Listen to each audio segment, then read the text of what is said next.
vlog aku. Kali ini kita akan bahas sesuatu yang mungkin kita gunakan setiap hari, tapi seringkali kita nggak sadar apa itu. Teknologi informasi. Coba deh pikir, dari bangun tidur sampai tidur lagi, berapa banyak teknologi yang kita pakai? Bangun pakai alarm di HP, pesan makanan lewat aplikasi, belajar online, kerja pakai laptop, semua itu bagian dari teknologi informasi. Tapi sebenarnya, apa sih teknologi informasi itu? Kenapa bisa berkembang cepat sekarang? Yuk kita bahas bareng-bareng. Nah, tujuan dari vlog ini adalah mampu mengartikulasi sebuah narasi mengenai evolusi perkembangan teknologi informasi dan juga memahami perkembangan perangkat keras dan pentingnya Linux dalam IT profesional.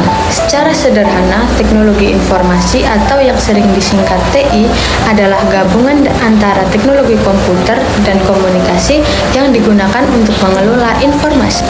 Mulai dari mengumpulkan, menyimpan, memproses, sampai menyebarkan data, semuanya masuk ke dalam bidang TI. Jadi, setiap kali kita ngetik dokumen, kirim pesan, atau cari data di internet, itu udah termasuk penerapan teknologi informasi. Ada 3 komponen utama dalam TI. Yang pertama yaitu hardware atau perangkat keras seperti komputer, server, smartphone, dan printer. Yang kedua yaitu software atau perangkat lunak, misalnya sistem operasi, aplikasi, dan program. Dan yang ketiga, brainware atau pengguna, kita sebagai pengguna atau pengendali komputer. Tanpa salah satu dari ketiga unsur itu, sistem TI nggak bisa berjalan. Kita punya komputer paling canggih, tapi tanpa software dan manusia yang bisa menggunakannya, tetap nggak akan berguna. Jadi, teknologi informasi itu bukan cuma alatnya aja, tapi juga bagaimana manusia menggunakan teknologi untuk mengolah informasi secara efektif.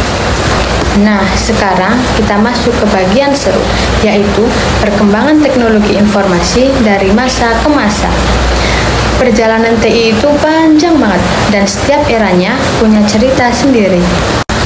Yang pertama yaitu era prakomputer, yaitu sekitar tahun 1940-an.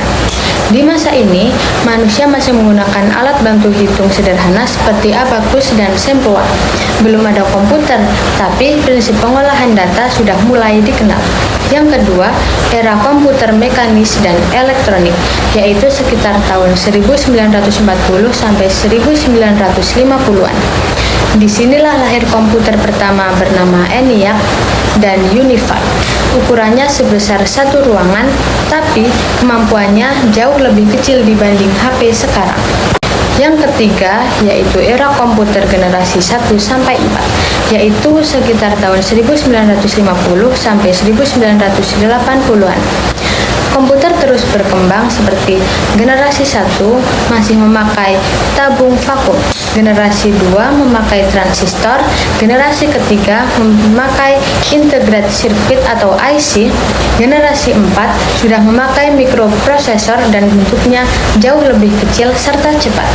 Disinilah komputer mulai masuk ke perusahaan dan kampus. Yang keempat yaitu era personal komputer, sekitar tahun 1980 sampai tahun 2000-an. Nah, di sini komputer sudah mulai masuk rumah. Muncul sistem operasi seperti Windows dan macOS. Internet mulai dikenal dan dunia mulai terkoneksi. Yang selanjutnya yaitu era digital dan internet dari tahun 2000 sampai sekarang. Nah, ini era yang kita jalani sekarang. Hampir semua aspek kehidupan sudah digital, komunikasi lewat media sosial, transaksi online, penyimpanan data di cloud, bahkan kerja bisa dari rumah. Dan kini kita sudah masuk di era kecerdasan buatan atau artificial intelligence atau yang kita kenal AI, dan juga Internet of Things atau IoT. Bayangin, sekarang mesin bisa belajar sendiri, mobil bisa jalan sendiri tanpa sopir, dan rumah bisa diatur pakai suara. Semua itu hasil evolusi panjang teknologi informasi. Tapi, seperti dua sisi mata uang, teknologi informasi juga punya dampak positif dan negatifnya loh. Dampak positifnya, yang pertama, pekerjaan jadi lebih cepat dan efisien. Yang kedua, informasi mudah diakses kapanpun dan dimanapun. Yang ketiga, pendidikan dan komunikasi jadi terbuka luas.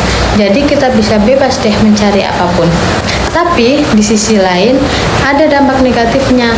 Yang pertama, muncul kejahatan siber seperti penipuan online dan pencurian data. Yang kedua, banyak orang jadi terlalu bergantung pada gadget.